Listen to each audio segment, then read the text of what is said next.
The world stopping to remember D-Day. Today marks 80 years since the start of the Allied invasion against the Nazis that was a turning point in World War II.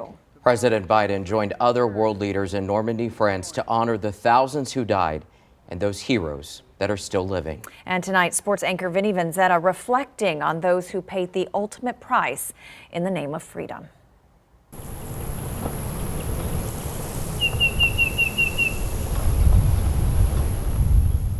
I've often thought about the young men, and just boys really, some of them, and the mission they faced on June 6th, 1944.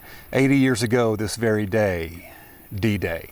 The day that Allied forces landed on the beaches of France to try and liberate the country and to ultimately, and more importantly, help rid the world of tyranny.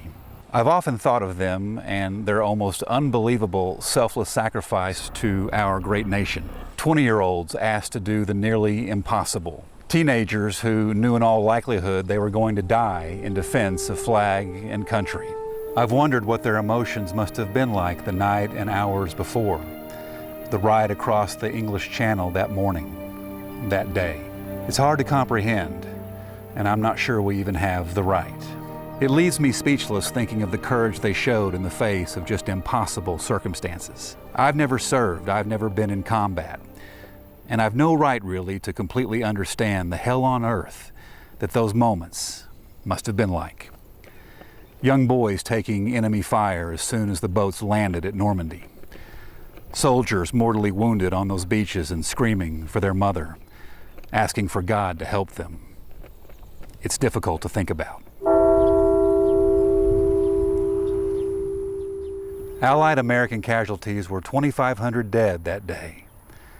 But among the dead were the many that survived, the ones who made their way up the beach and pressed on and began the liberation of France. Many of those, our fellow Americans, who helped turn the tide of the Second World War, the greatest conflict in recorded human history. I've often thought of them because I'm blessed and fortunate to do something like I do. It's kind of silly, actually, when you think about it. And that's why I'll never forget them. They're the heroes, my heroes. They're our heroes. Forever honor their courage and love of country. D-Day, never forget.